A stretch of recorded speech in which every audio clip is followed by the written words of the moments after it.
Forward there, go full screen. So there we'll go in 3, 2, and 1. Well, Mayor Brent, welcome back. Mayor's Monday here at WSAU, WSAU.com. You have the distinction of being the first one, as I'm now back from my medical leave, and we certainly appreciate you dialing in via remote here today for this edition.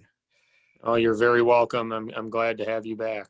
Yes, and I'm actually digging your Zoom background there. You've got a great view of the beautiful city of Mosinee there, coming in off of is that coming in off of Business 51 there on the roundabout?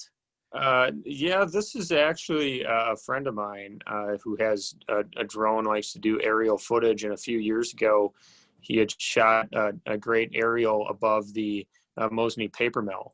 So this is overlooking the Wisconsin River, part of our downtown. Really, from the air shows you how beautiful the city really is. So. Yeah, and it gives us something else to look at, considering it's been kind of gray and snowy and gloomy here at the end of last week. It brightens things up a little bit. I just go with the standard view of Angel Stadium, just because we all missed live sports this year as well. But one thing, as we mentioned, kind of alluding to the COVID-19 pandemic, I know it's been on your mind probably since about March, when things really started ramping up there, of what this is going to do to the city budget. And, so as my grandmother would say, that chicken right now is certainly coming home to roost, because I know you're into it and you're crunching the numbers right now to help make it work for the residents down there in Mosinee, with no tax in a year that's been tough for us all, or no increase in tax, I should say. Right. I don't think we're unique to other municipalities, to other counties that are dealing with this right now, but probably not unique to the state of Wisconsin, who's going to have to deal with it. There certainly is a lot of apprehension out there among folks. A lot of folks have lost their job or been out of work for a substantial amount of time. And we're trying to do everything we can at the city as we move into the budget process for 2021 to be very conservative. And what that means is really stick to keeping the lights on, paying the usual bills, not doing any real new hires, not doing any capital acquisitions for new equipment, not doing any major road repairs this year. And we're really trying to stick to business as usual. And, that's unfortunate, because there's things we need to stay on top of, but this is a unique time that we're in right now. So with all that said, there are some things that in a budget you just can't avoid, even trying to stick to the basics, things that are out of your control. Some of those that are going to affect us this year, health insurance is one of them for employees that is affecting the county as well, I know, this year, and that's not unique to us. We don't have final numbers yet, but we expect a sizable increase in health insurance. I'm hearing that from other folks, that it's actually larger than usual from what they're seeing. And that's just not something we can deal with, even though we do try and make adjustments, look at higher deductibles and for employees, and try and compensate with that in other ways. And then also try and look at shopping it out for other plans, but there's only so much you can do. The other thing that we're facing this year is we are up for renewal on our garbage contract. The city contracts out for garbage. We are on a 5-year contract that is up this year, which, just like everything else, the cost of garbage collection is going up. And we certainly did everything we could there to minimize the impact of that. We'll probably see just over a $20,000 a year increase in the contract. But had we stuck with the services that we have now and a limited contract, we could have been looking at upwards of $75,000 a year increase. So we're doing some different things. We're switching over to manual collection, and we're entering into a longer term contract. And with that, we were able to minimize the impact. So all things said, my goal, we don't have a final budget passed yet. And however, my goal is to keep the tax rate the same or less That doesn't mean we aren't levying more taxes. The tax rate is what's applied to the assessed valuation per $1,000 of assessed, but assessed valuations have gone up, and also we've had new construction within the city, which means even if you're applying the same rate to more taxable property, you're going to end up with a larger levy, which helps us meet increasing costs. So that's what we are anticipating this year. And I always like to remind folks too, when you get your tax bill, your property tax bill, to really take a look at the individual line items. Your tax bill comes from the city. However, there are several taxing entities on there: the city, the school district, the county, and the technical college. And each of those can go down or up. There's been years where I can't take credit for a decreased tax bill. The school district's taxes have gone down. There's years I can take credit for it. But look at each of those individual line items and see what's happening in your different taxing entities, because we only control one budget, and that's the city's budget. And then as far as when we could see a finalized budget, I know that you said you don't have it yet, but we usually have those sometime in November. Is that correct? That's the hope. Sometimes it's December, early December at the latest, but we have to wait on the tax levy from the other taxing entities. The Marathon County Board is in the process of working on its budget right now. I know that its proposed budget is also shooting for a decrease in the tax rate by about 18 cents. But again, an increase in the levy because you have increases again in assessed valuation or new construction throughout the county. I haven't heard where the school district is at yet, or the technical college. So we will be waiting on those as well, even as we finalize our budget. And within our budget, within our community, we have other pieces to wait on as well.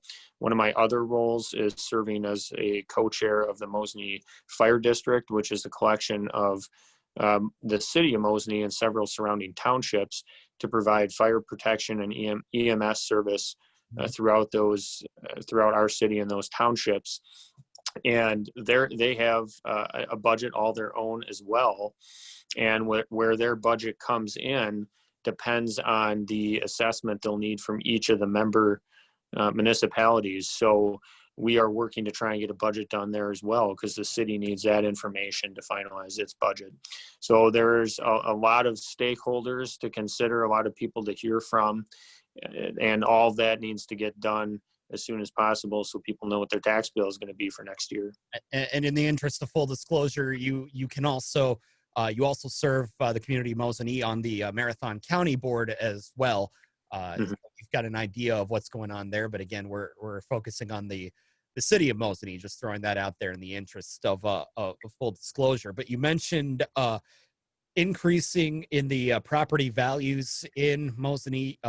One aspect of that, again, was the increase in the assessed value. The other, some new construction. You've had some great news on that in the business park, and you're also still sitting on one story that you continue to tease us with about a possible hotel as well near downtown Mosinee. Give us an update on both of those. Sure. Well, the last time we talked, and I can't even recall, it's been probably several months, but at that time we were in the process of shopping out we had a positive feasibility study to get a new hotel in the city of Mosinee, and we sent that out to numerous different hotel groups, hoping to catch the interest of some. And we have been working for some time with a franchise chain, Cobblestone Hotels, and they have interest in coming to the city. We've entered into, since we last talked, a development agreement with them. And we have also acquired several properties in the downtown area to accommodate for that. They would be coming right to the downtown area of the city of Mosinee, which is exciting, and would be looking at a 4-story, I think 54 to 57 room hotel with a swimming pool included. And it'd be a great complement to our community. We entered into that development agreement later this summer, I believe. and they have 365 days to close on the land that the city will provide.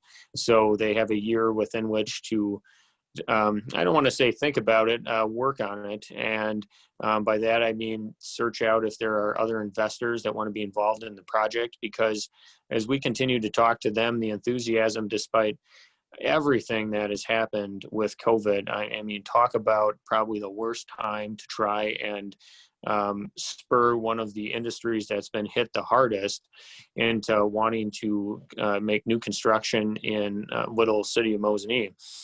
But we worked very hard at it, and our community has grown and become more attractive, especially downtown, with things like the Mosinee Brewery, the addition of some dining options.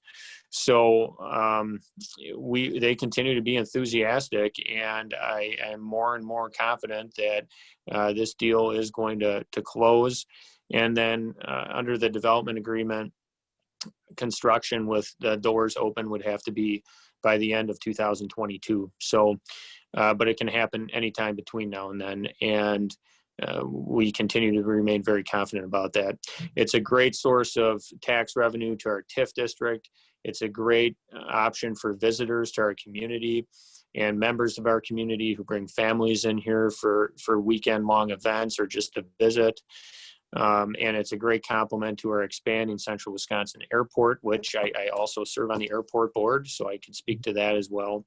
And then finally, it's a great source of room tax revenue for the city as well. We run our own tourism commission in the city and reinvest our hotel's room tax dollars into events specifically within the city of Mosinee. So it's a great additional boost there. The other development you alluded to is in the Central Wisconsin Business Park. We have had just phenomenal development there in the past several years, from expansions at Greenheck, expansions within Crystal Finishing, a new business, Transport Refrigeration, that came from Plover and built a new facility, Wisconsin Mechanical Solutions, brand new business that built a new facility within our business park. Quas Consulting expanded, but Aero Global has been just a gem in our business park. They've been a partner of ours there since the mid-1990s, and several years ago, the city had a vacant parcel of land adjacent their property, and we entered into a development agreement with them. We asked in exchange for the land that they construct at least 30,000 square feet of additions. They have gone far beyond that. They added a approximately 14 to 15,000 square foot office expansion, an initial phase of manufacturing production, a second phase. It is now in the works of another 57,000 and some change square foot manufacturing production expansion. So we are around 120,000 square feet of manufacturing production expansion and the 15,000 or so square feet of office expansion. They have well exceeded what we asked for.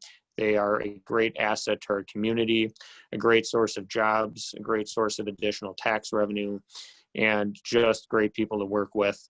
Yeah, so we are very excited about that. Again, this is all happening in the middle of some very turbulent economic times. So I think it's a testament to doing business in the city of Mosinee, how attractive we are to do business in, how easy we are to work with as a local government.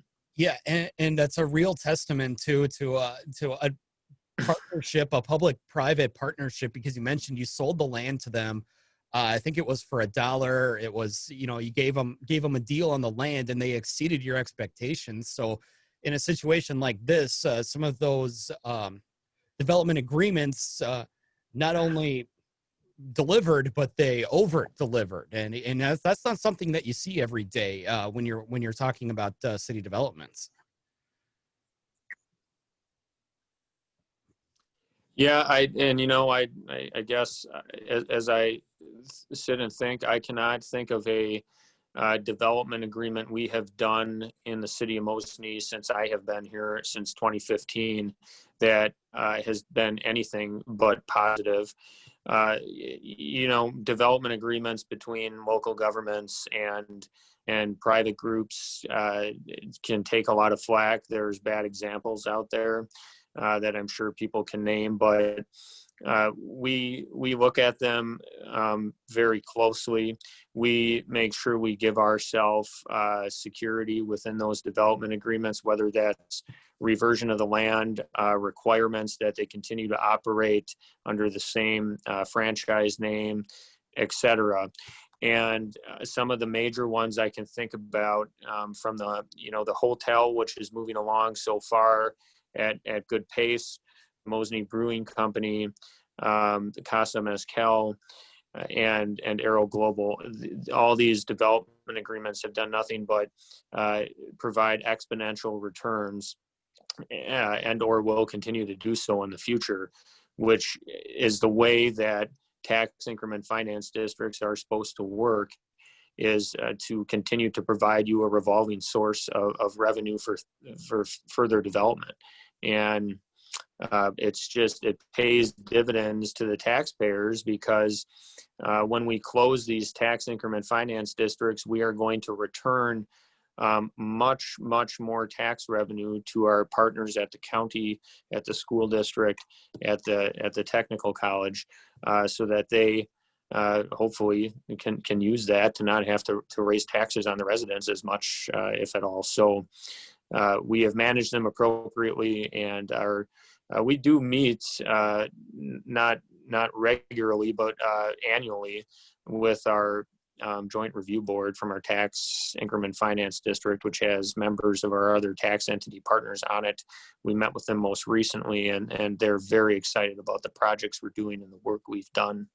So and it's great to see. And then as you're going through these tough times, managing those budgets like that you're still finding ways to reinvest in your community, and it's only going to be a good thing for residents, not only in Mosinee, but for those that like to day tourism down to Mosinee, go down there for a brew and a burrito from the brewing company.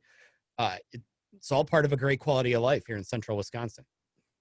Yeah, it really is. And I look forward to happier times when we can all get back to go out and without fear, and frequent these businesses like we used to. And I encourage people, as they feel comfortable and can do so safely, to continue to do that. A lot of these, we hit this interesting time in March, and there was a scramble on the part of the community to really step up and support these businesses with things like takeout. And I encourage them to not lose sight of the fact that these businesses are still in that situation. We're not in a complete shutdown mode anymore, but we have had many different orders and changes come along since March that has just continued to impact these folks. And I continue to ask people to support them as much as they can. Well, Brent, we always appreciate the time here on Mayor's Monday. Again, hopefully we'll be able to get together in the same room here in a few months or so. And hopefully maybe the next time we talk, we'll be putting some of those concerns behind us and looking forward to even better days ahead down there in Mosinee. Yes, well, thank you, and I look forward to it. And again, welcome back, and thanks for the opportunity to talk to you today.